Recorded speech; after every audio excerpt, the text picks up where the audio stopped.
Hello, good evening. This is Juana Dumitru, and this is the Ask Me Anything session with Saskia van Goelst Meijer, who is our guest this evening. Good evening, Saskia. Hello, nice to be here. Thank you for having me.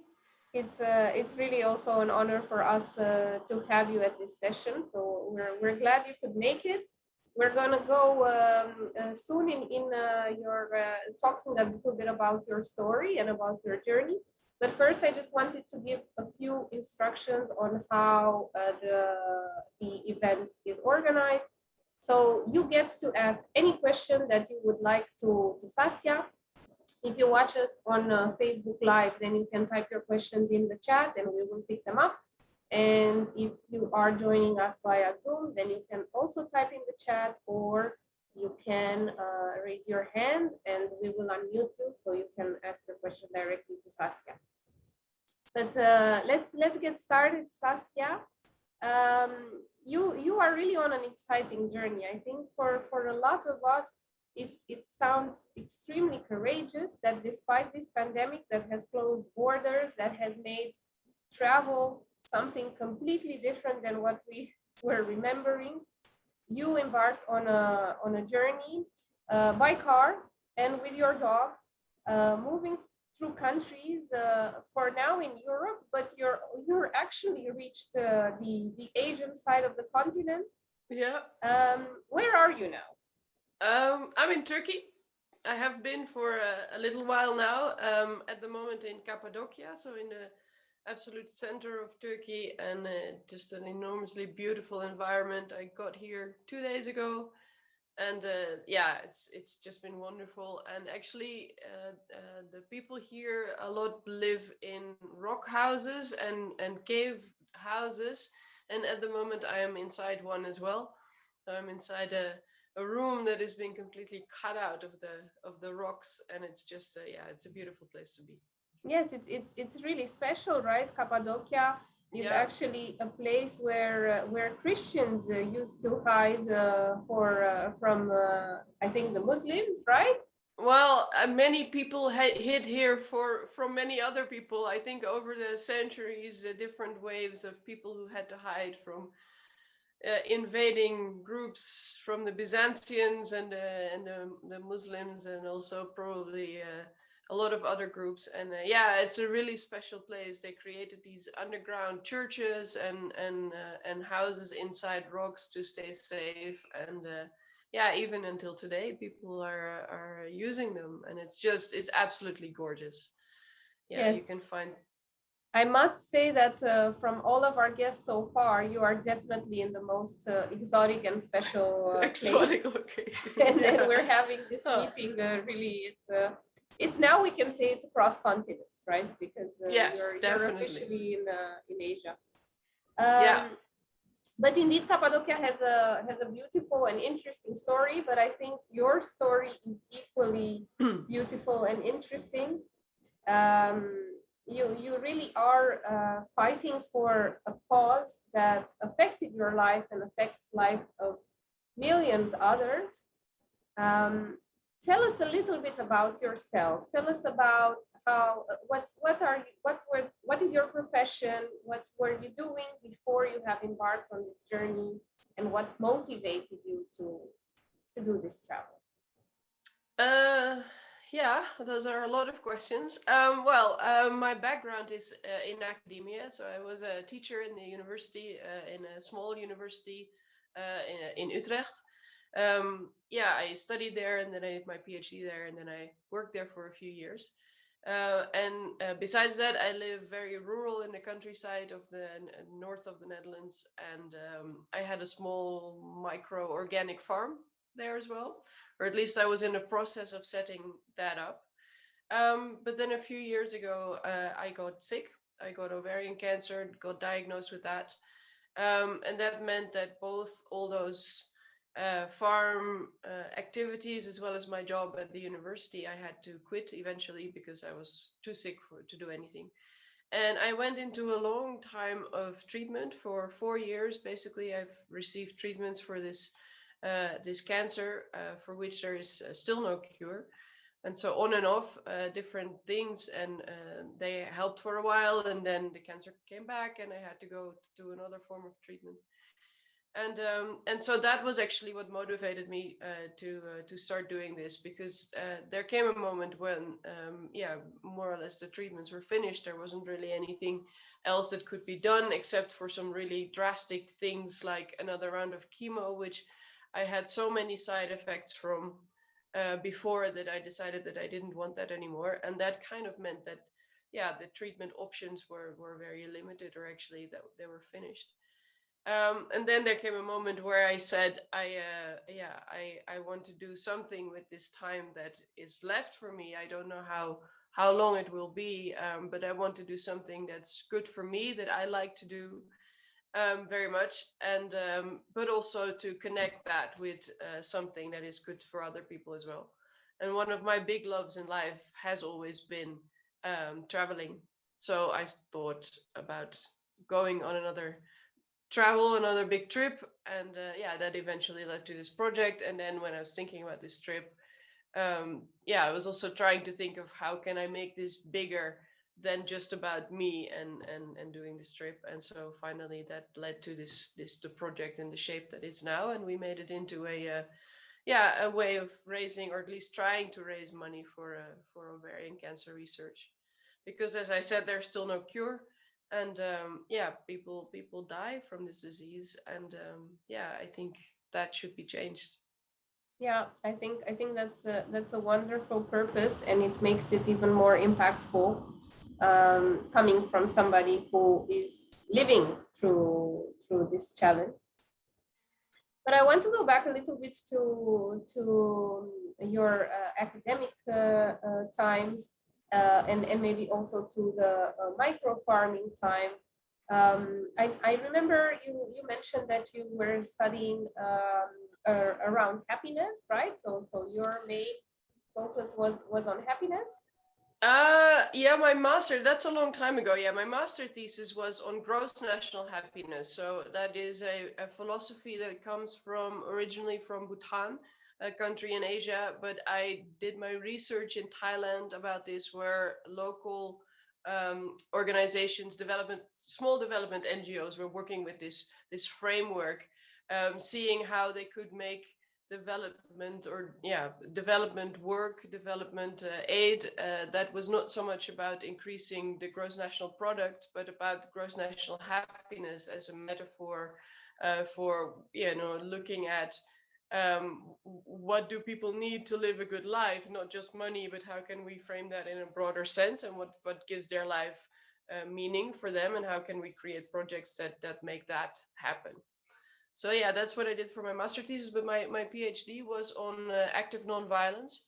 So I studied, the most famous examples of this are Martin Luther King and Gandhi. Everybody has heard about that, but there's many, many more people, and not just people, but also organizations and initiatives that work with that. And I looked at many of them and sort of tried to see what the essence of this active nonviolence is as a method for creating social change. So that was my focus.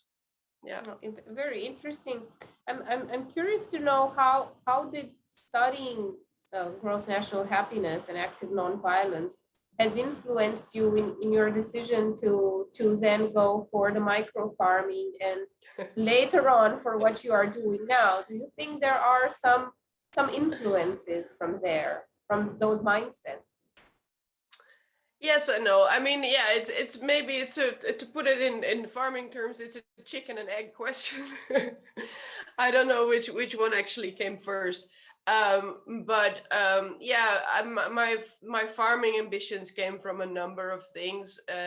My link to organic food. I've for a long time also worked as a student in an organic shop, and my love for the environment and taking good care of the environment. And it's certainly something that you find as well in a lot of these nonviolence initiatives. A lot of them also incorporate some form of ecological thinking and doing so. That is definitely, there's a connection there. But for me, it was always very important also to do something very practical next to this brain work at the university, and also use my hands. And I loved gardening, and sort of one thing led to another, and that's where the farm came from. And yeah, as far as this travel is concerned, I'm not entirely sure. Of course, my love for looking at the world and meeting people and meeting diverse a group of people as I can has always, yeah, that's always been part of my love for traveling, and that certainly is here now as well. And there is the matter of that I've decided that in this trip, I'm not just going to travel and see the world and see all these nice places and have a good time there, but also to visit projects. And we've centered these projects around four themes that are all, yeah, themes that I myself find really interesting, that are dear to my heart. And sustainability is one of them, certainly. And is social justice. So those two definitely are also linked to the work I've done before. Yeah, and then we've added I've added world music, which is one of my loves as well, and strong women. Yeah, so these four. So there is a connection, but it's also it yeah, goes back to, I think, a lot of aspects of my life and my loves, and yeah. Yeah, they're all intertwined, right? Yes. That's all these encounters that we have in life, or topics that we dive into somehow lead us to something new. Yeah. And of course, not just that, but also what happened to you. This diagnosis of ovarian cancer led you to start the Orange Dragon Foundation. I think you have some support there from some of your or from some of people close by. Um, but tell us, how did you come with the idea to start it, and what does it really mean for you to have this foundation? Well, yeah, the idea, once that idea of the trip was born, and that when we thought that it should be more than just, a nice trip around the world, we want to raise money as well for this cause, and we want to do something that's sort of yeah, bigger than just a nice trip. Yeah, we just looked at ways of organizing it, and one of the things that sort of came to mind was starting this foundation as a way to receive the donations, and receive them in such a way that we can make sure that all of the donations, this was something that was very important to me, that all of the donations actually go to the cause. Um, and yeah, so we started the foundation basically to handle that. And then we got in touch with the Dutch Cancer Research Fund, and made a connection with them, in the sense that we are putting the money there in a named fund, as it's called, which means that we have a little bit of say in what the money is spent on. So we're not just donating our money to the big jar, the big fund of the Dutch Cancer Research Foundation, but we have some say in where it goes to, and for this foundation that was specifically ovarian cancer. Yeah, and the name, the Orange Dragon Foundation, a lot of people have asked me that. That's actually, my car is orange. That just happened to be the car that I was driving. And I was looking for a good name, and also both for the car. And so that became the Orange Dragon. And I always have had something with dragons, so I made it. That came from there. And then the name for the foundation came from that. Yeah. Yes, it can be quite symbolic, right? Because I think it takes a dragon's strength to really overcome the hurdles that I think life has thrown at you, not just with the diagnosis and treatment, but also the pandemic that also must have influenced your plans tremendously to start this trip. Yeah, I had hoped that the pandemic would have died down a little bit in when I started preparing for the trip. It was in the summer, so everything was a bit calmer, and it looked like things were going to open up. Then sadly, well, we all know what happened after that. But yeah, I mean, that also has to do with my own situation at the moment in life, that I'm not entirely sure how long I'm still in good enough a condition, or I'm at the moment, I don't have any symptoms. So that makes that I can basically do whatever I want. I also don't have any treatment that really affects me.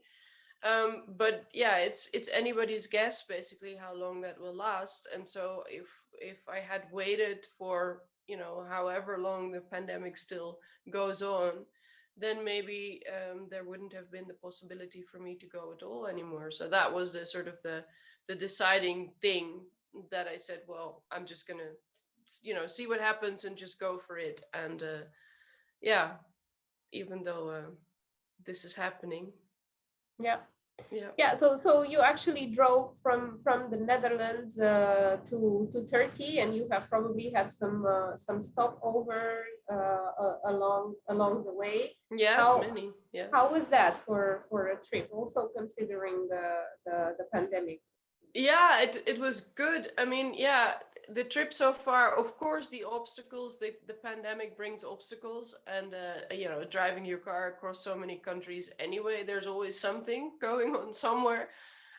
Yeah, so that is there, but regardless, I mean, I've had so many really special meetings with people and special encounters, and saw new places, and so actually it's been really good. I started out the beginning of my trip by visiting some friends in different countries, and yeah, so I had a bit of a familiar places, that at least familiar faces that I was going to.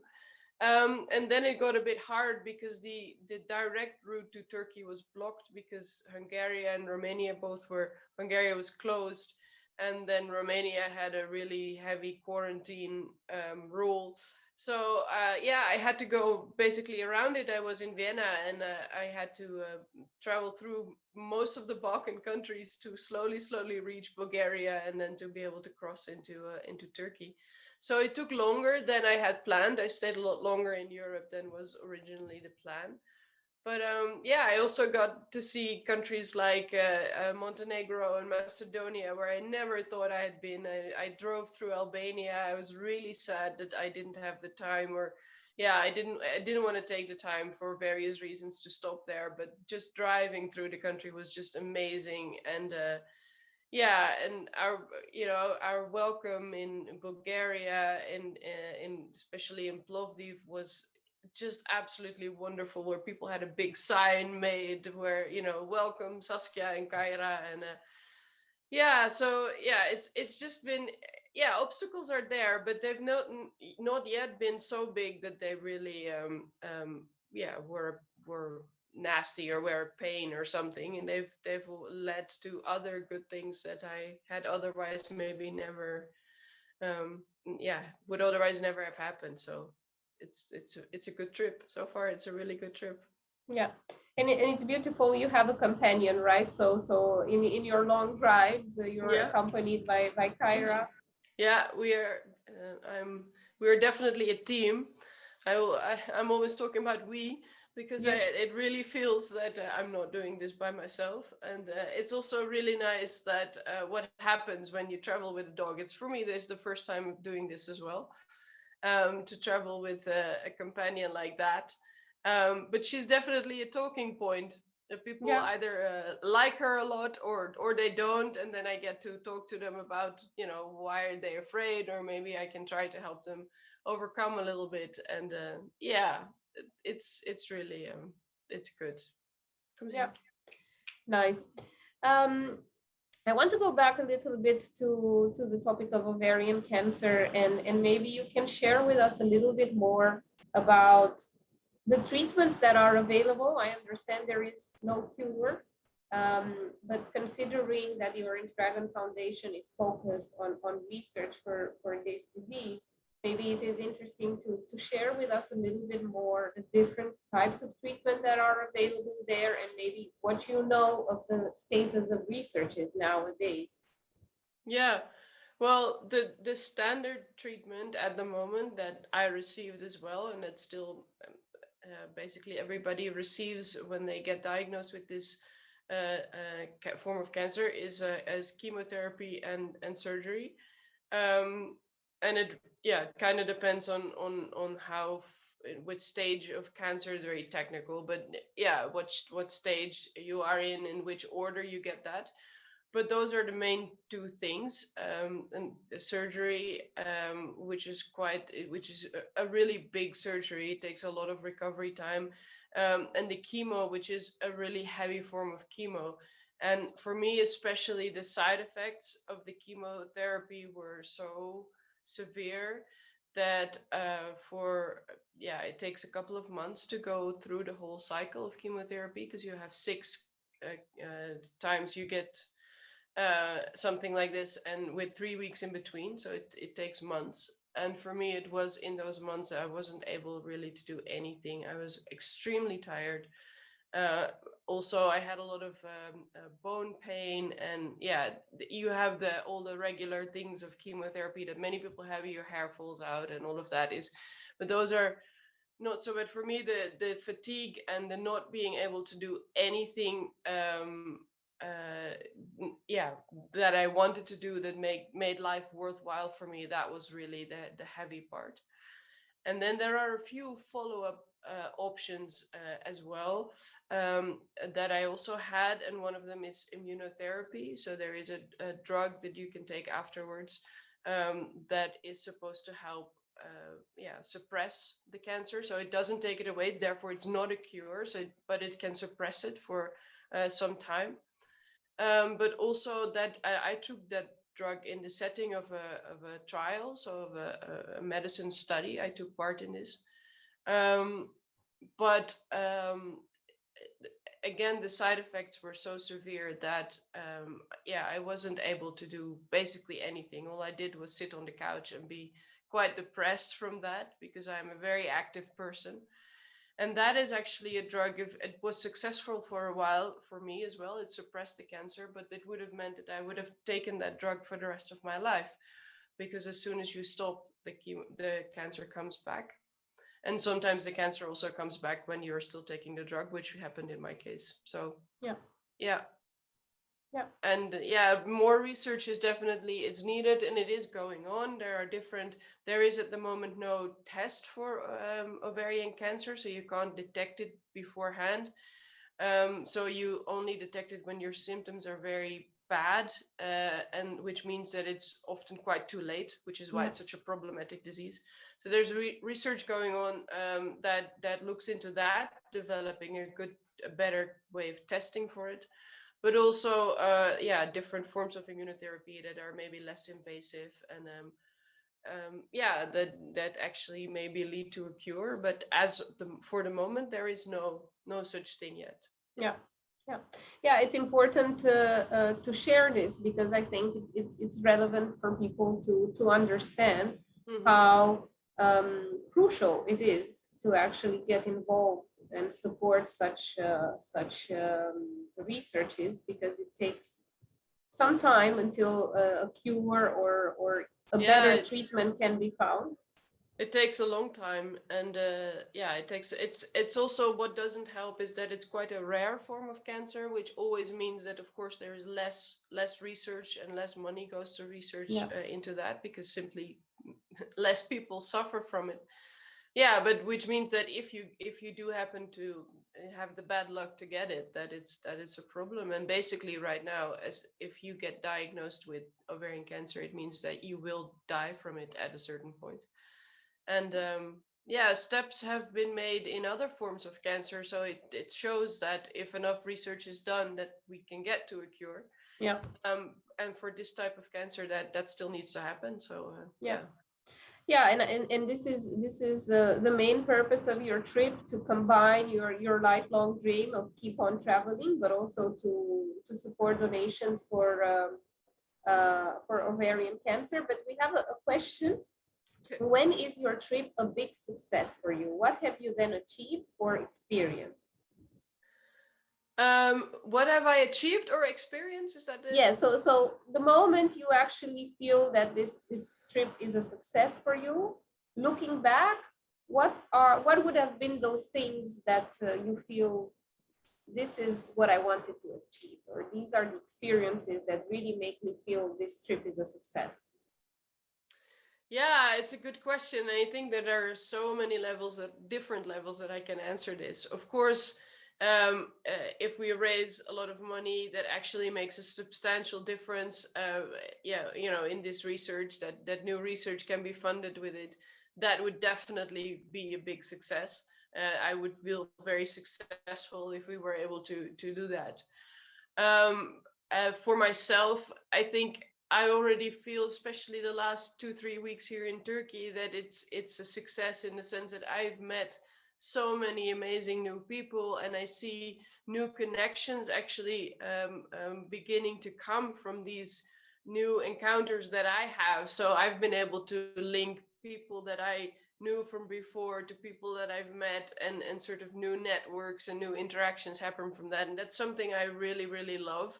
So yeah, in that sense, you can say that's a success that really feels as, at least, as something that's very rich and worthwhile. For myself as well, that I'm now, I'm meeting these new people, so I'm making new friendships, and that's definitely, and I've seen parts of the world, and I'm sure that that's going to happen a lot more, that I previously hadn't seen, and so that's a success. Yeah. It's also weird to put the term success on that, but it feels very rich and very as something that is really, just a wonderful thing. So I think, but the two things that are the most important, I think, are the connections with people, between me and people that I meet, but also between, those people, so that actually a new sort of network arises. And yeah, that's something that I cherish very much. And raising the money for our cause. Yeah, those two. Yeah. Yeah, I would like to learn a little bit more about the people that you met, and the projects that you have maybe visited or are about to visit, because I know your foundation focuses on four main themes, right? You said strong women, world music, sustainability, and social justice. Mm-hmm. And your plan is to go on this journey and meet people who have a story to tell around these themes, or who have a project, and support them along the way as well, by creating awareness, maybe in your Yeah, network. definitely, to get their stories out into the world.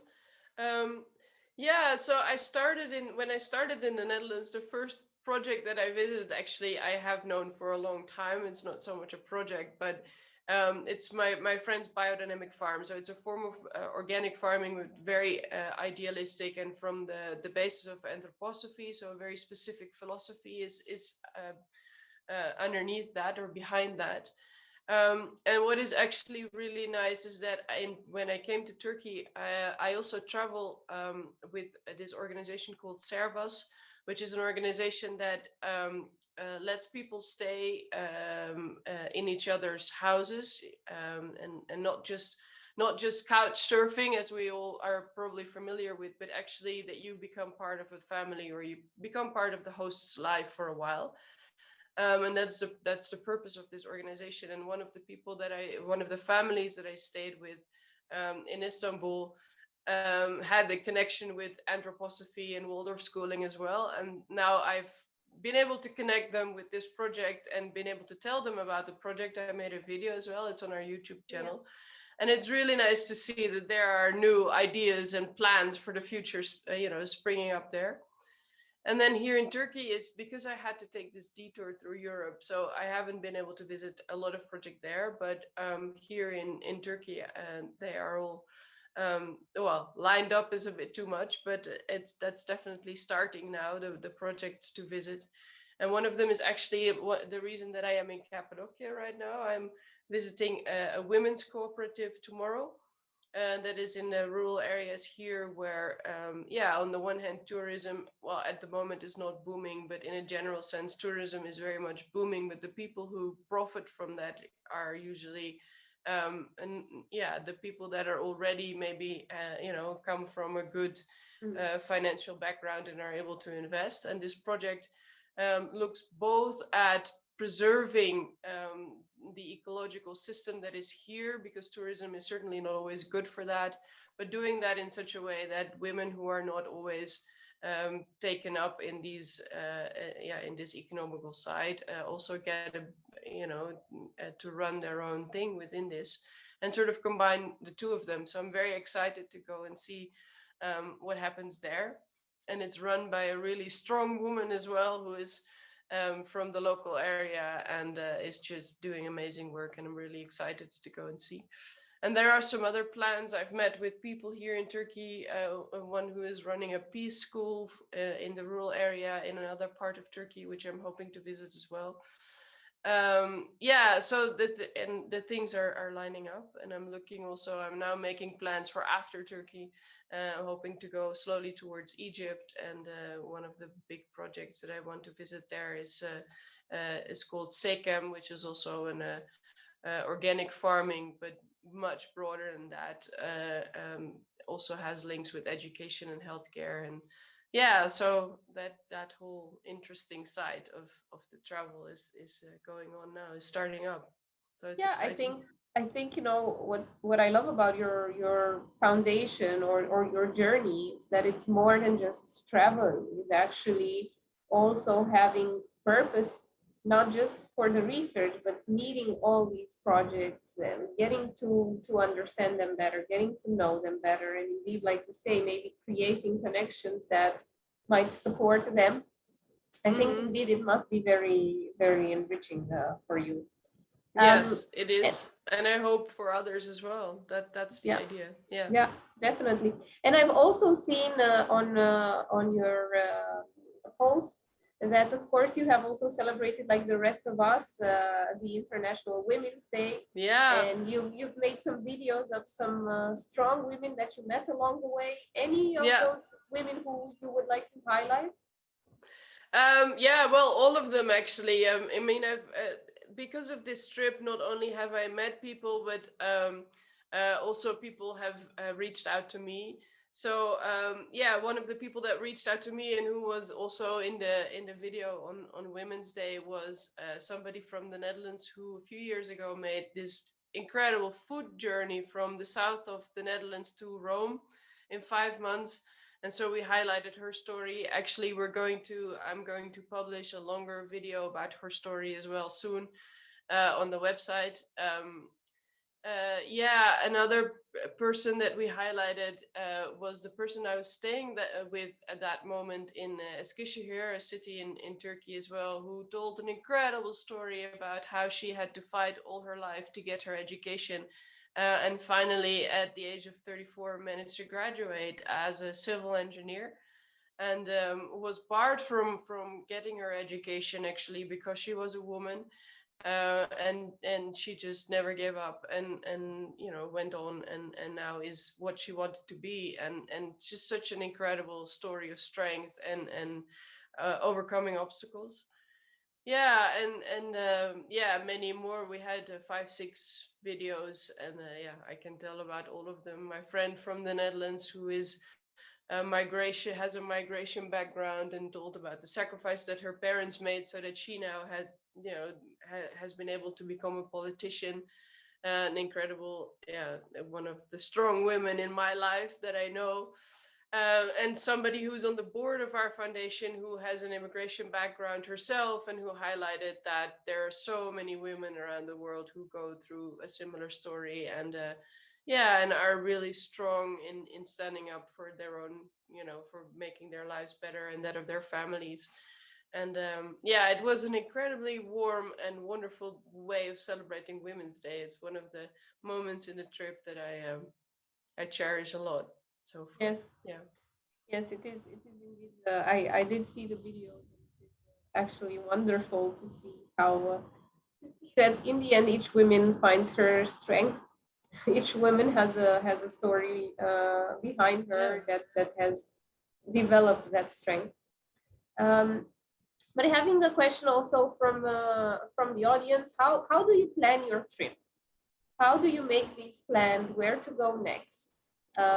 What makes your next destination? What guides you there? Did you have like a master plan set beforehand, or are you also more freestyling right now?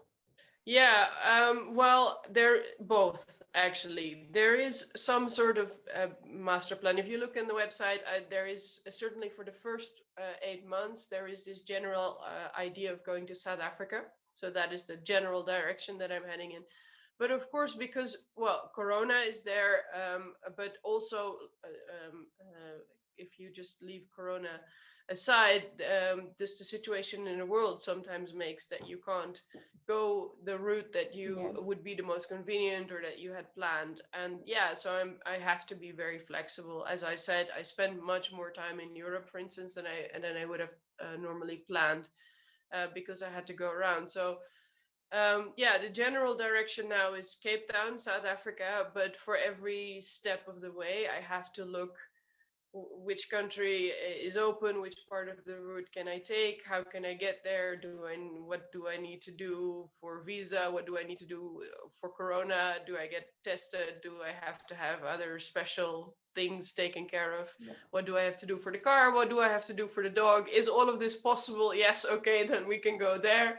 Yeah, and sometimes it turns out, like, for instance, I was traveling through the Balkans, and I could have taken a quicker route going through Serbia, and it was open for on the basis of Corona. It was open for me. The car was no problem, but they had a lot of extra things put in place for the dog. And so in the end, I decided that it was too difficult and too problematic in that sense. So I went also around Serbia. And so, yeah, sometimes these things, either they change from week to week, or especially in the sense of Corona, that just can happen overnight. The rules can change and you have to adapt your plan. Yeah, at the moment I'm in figuring out what to do. I'm going to Africa, going to Egypt is the connecting point to Africa, and how to get there is still a bit up in the air. I'm getting some good help from people here in figuring out the options, but yeah, I will probably be going in the direction in about 10 days, and I'm still not entirely sure how we're going to make it work exactly. But one thing I've learned from my travels before and my travels now, and other people that have done similar things, and that in the end something always works out. Comes up, yeah. So yeah. Interesting. And you mentioned the dog, and we talked about her a little bit. Is she next to you? Because yeah, she is. She's fast asleep because we were out exploring all day. But I'll try and see if I can get her. Kaira, kom eens hier. Kom eens hier. Kom eens hier. Kom eens. Yeah. We're interrupting her sleep. Yeah,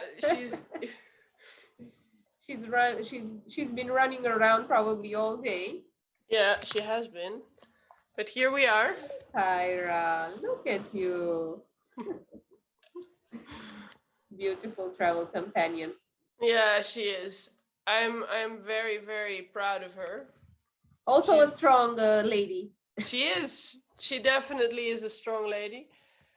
Yeah, she has had quite a journey in adapting as well.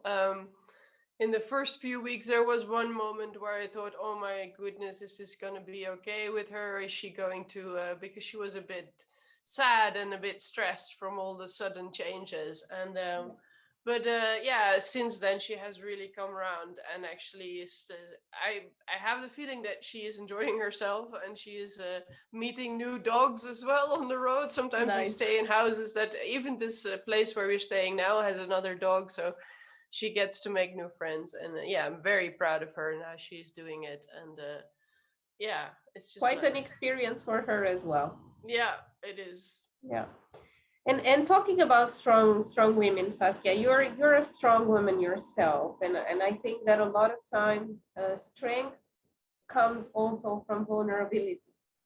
And whenever you talk about what you've been diagnosed with, what you're going through, I find you very you really take this as something that you own it, right? You really transmit a lot of calmness about it, and that must have been a process to get here. You must have felt very vulnerable the moment you found out about this diagnosis.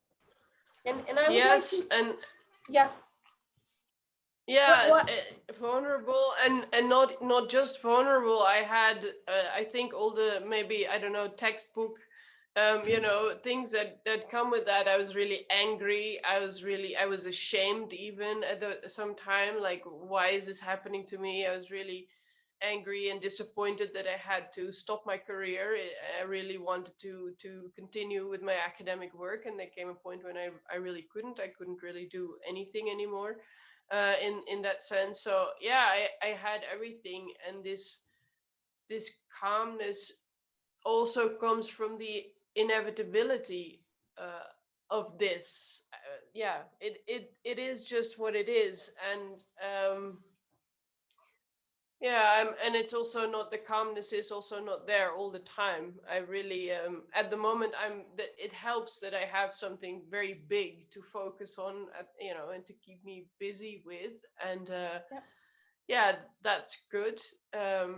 But if I really sit down and stop and think about the fact that maybe I can get sick while traveling, or that I have to, stop my travels as well and go home, that would be quite upsetting as well. Yeah, so it's not always, it comes and goes in waves.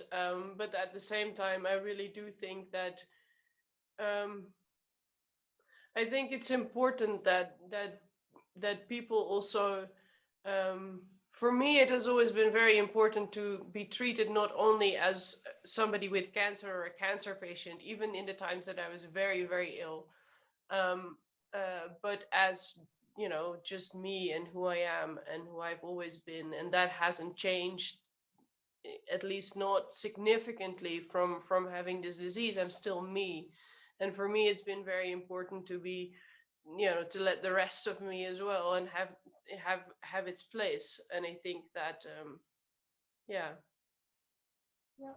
that So makes makes me also deal with this in this way. yeah. So from your experience of going through this, what would be the one important recommendation that you would make to other women or men who might be now going through such a vulnerable moment because of various things, loss of a job, or because of the pandemic, because of feeling overwhelmed with what is going on in the world, or maybe having also a difficult diagnosis? What would be your recommendation, the one thing to focus on? That there is no one thing to focus on.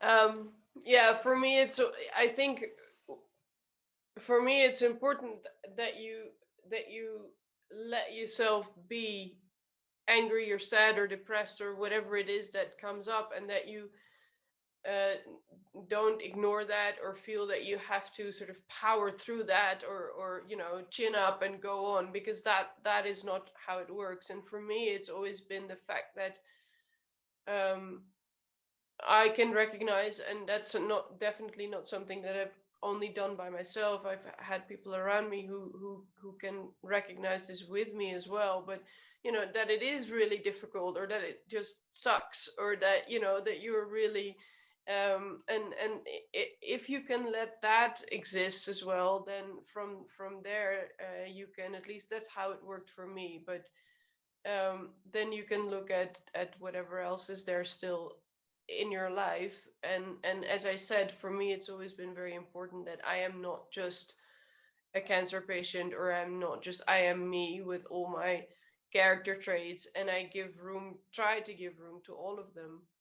And that is what helped me. But I do recognize that this is such a personal thing, that I know people who in similar situations have chosen a very different approach and are very happy with that. So I think the most important thing is that you sort of look inside and see what works for you, what is important for you in this moment, and then hold on to that, and make sure that there's room for that in your life, and in that other people also make room for that Yeah, for you.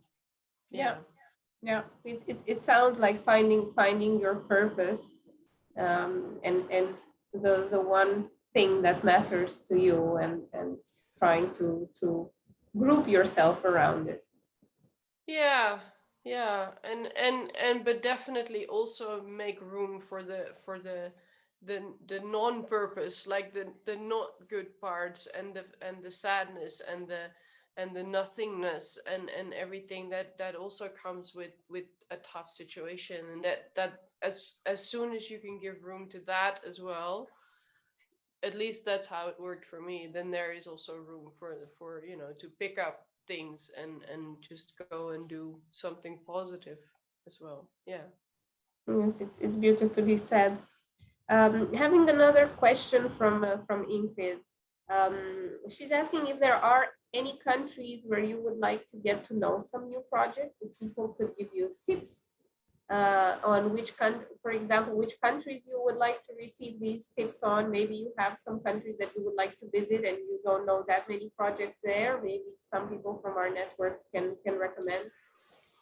um Yeah, I mean, definitely, if people have suggestions about great projects that would fit in with the themes that we have to visit, we very much welcome suggestions and invitations. And so people can send an email to our organization. As I said, I'm traveling from here to Africa. So in Egypt, I have a few leads for projects, but even there, I mean, if people have brilliant ideas, please let them know.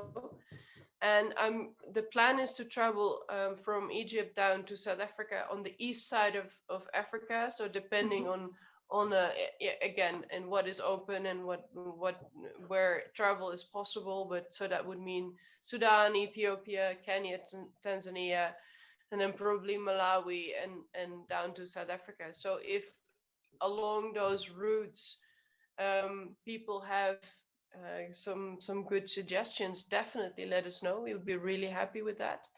And it's definitely also so that if, for instance, a country that is not at the moment on my list, I am quite flexible in that respect. So if somebody says, well, if you go maybe not right but left, and we have a really good idea for you for something to visit there, then we're definitely happy to adapt the route as well. So yeah, please let us know if you have some good ideas. That's great. So it's mainly Africa. And for this, the first few months, yeah, it's Africa, and then from South Africa we're going to South America by boat, but there's a bit of a gap in between, also where I'll be going home for various reasons for a couple of months. Regulations from my country, for instance, about how long you can stay abroad. Yeah, and then South America and Asia, and then back to Europe. That's the plan. But the first 8 months now, so that ends in August, are focused on Africa, or at least from Turkey to Africa. Yeah. Yeah, that's great, and it's actually a very good question, because I do realize now when you're saying that your plan is to go to Africa and focus on these countries, that I actually know somebody who has contributed to start up a school in Tanzania. So maybe I can also connect you, and you would like to visit. Yes, definitely. Because Wonderful. Yeah, let's do. yes, That would be it's great. really great to see the power of the network. Yeah. We two also met actually through a connection, right? Through somebody Absolutely. who found out your story and shared it with us, and now you're sharing it with more people via Polaris. So that's how it works. I like think this is how the world works. For me anyway, that's how the world works, or at least how I want the world to work, and I happily take part in these network connections, and hope to also help make more of them. Or Yeah, definitely. Um, I wanted to ask you, well, two more questions. One is really beyond these projects, or what you are going to experience through this journey, or maybe something that you hope to experience in this journey. What is it that you would still like to learn?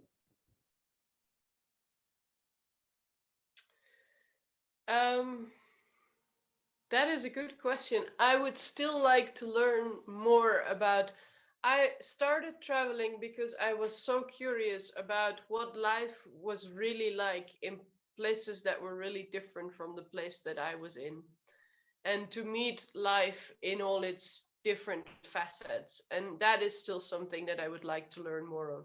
What does it really mean to live in Africa or in this, in this place or in Turkey, and what different facets of life do you get to see, and do you get to meet when you go to a place that's really different than places that you've been before. So I hope to see and meet many different, many more different facets of life than I already have so far. And I think one of the ways to do that is by meeting more new people, and learning about their lives, and not just in a sort of um, a way that's only, in the mind. Oh, I hear your life story and then I can move on. But actually by taking a part in their life for a little bit. So this is also why it's so valuable for me to stay in people's homes for a while, or to connect, see their work, or take part for a day maybe in what they're doing, and actually experience something of what life looks like in really different circumstances. Yeah, that's beautiful. And here is an idea, maybe a question: if you're planning to write a book about this journey and these facets of life that you're encountering. Yeah, it has crossed my mind. I have to say that at the moment I'm trying to, while I'm traveling, keep up with writing blogs and doing all the social media posts, and that is taking all my spare energy at the moment. So the book will, if it comes, it will come afterwards, or in the months that I sort of have to be home, and not doing the active traveling. At the moment, I, for just, except for making a few notes here and there, I haven't yet found the time to also really write. But writing is definitely one of the things that I've done in my work as well, and that I really love to do. So I hope so. But once the real travel, I think, is over, and I have a bit more time to focus all my energy on that, because that's one of the things that my treatments have left me with a little bit less energy than I had before. So I have to, sometimes say no to things, or limit the things that I can do. And I would love to, but as soon as I can find the time for it. Exactly. Maybe when you have a little bit of time to digest everything, to reflect back, then and writing can be a really good way of digesting also. So yes, it's part of the digestive process, I think. Yes, but indeed it's great we have all these digital tools to share bits and pieces, and to create memories also for yourself to go back to. So that's really good. And Saskia, tell us how can people contribute to the cause? Because you have this foundation which is really well established, very much connected to the Cancer Association in the Netherlands. How can people contribute more than the tips that we were talking about? Yeah, so, well, in many ways, actually, of course, by making a donation that goes towards our cause. You can do this through the website. For people with a Dutch bank account, it really just takes the click of a button, literally, and you can make that donation towards our cause. As I said, it's really important still to find this cure, and that more research is done. So that is in a very important way in which people can contribute. If you don't have a Dutch account, then you can just the account number is there as well, so you can just make a contribution just by wiring something in that way. So of course that is really important. Also, what would really help is sharing the story of our foundation and of the trip in your network. Let other people know, hopefully, to maybe who want to follow us, and maybe also want to make a donation eventually.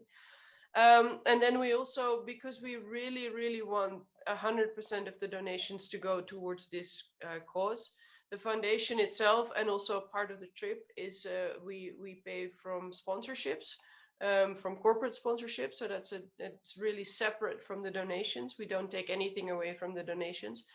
So if there are companies or organizations out there who want to make a contribution in this way, we have all kinds of ways that we can give a voice to that as well. We would really welcome that. That is really helpful. Yeah, and if there are people out there who are really good with social media, or good with connecting, or can help to further the organization itself in some kind of way, or would like to volunteer maybe their time or yeah, their skills, then we are absolutely really happy with that. So if you like to get involved, then that is also a good way that you can contribute. And yeah, for all these things, you can send an email. Our website is orangedragonfoundation.com. The email address is info@orangedragonfoundation.com. If you send an email to that address, we can connect you further to the people from our board who do the different things.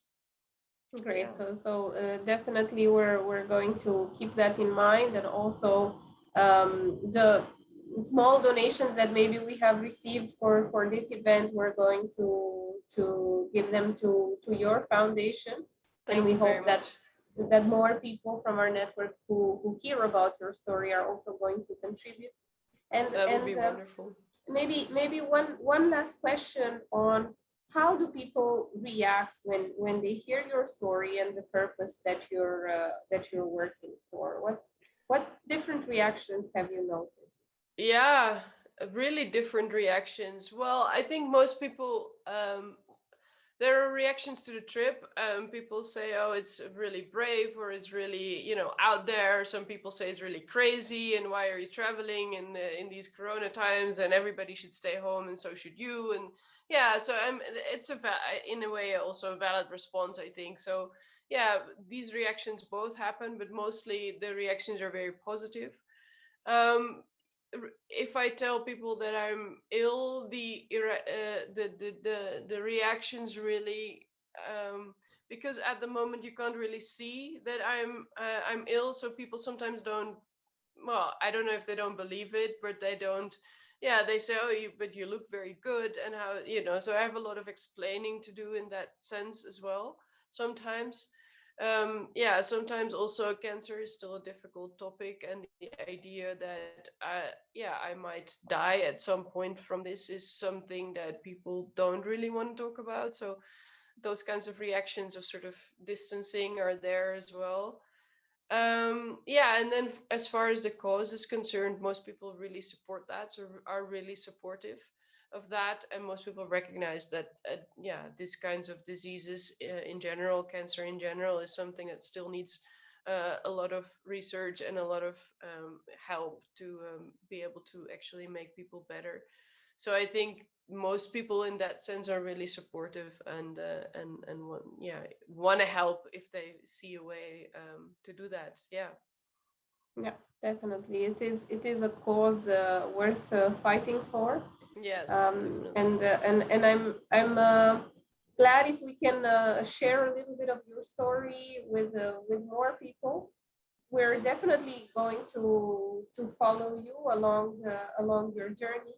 That's great. Uh, it will be very exciting to see your next adventures, and I'm really glad you're in this very good state and very positive mood already, seeing the success of your trip and reaching you with such experiences. I must say that I sense that it enriches you, and Yeah, it definitely does in so it many ways. Yeah. yes, and it helps you, as you were saying, to really experience living in a little bit of the life of others in other parts of the world. Yeah. It's really exciting, Saskia. I'm really happy that we got a chance to catch you on your route, because it's Yeah. probably not easy to know where you will be, to have an internet No, connection. it was good that for a long time I knew that this date was coming up, so I could plan for it. But yeah, things happen. But yeah, no, it was really good, and it was really good to chat also in the preparation to both of you, Ingrid and you, Awana. And yeah, so thank you for having me, and it's really nice to know that you will be following it. I'm looking forward to it and staying in Yes, touch. Yeah. we will stay in touch, and I'll definitely connect you to my contact around Tanzania, and if anybody else Awesome. has any tips, we'll make sure they get to you.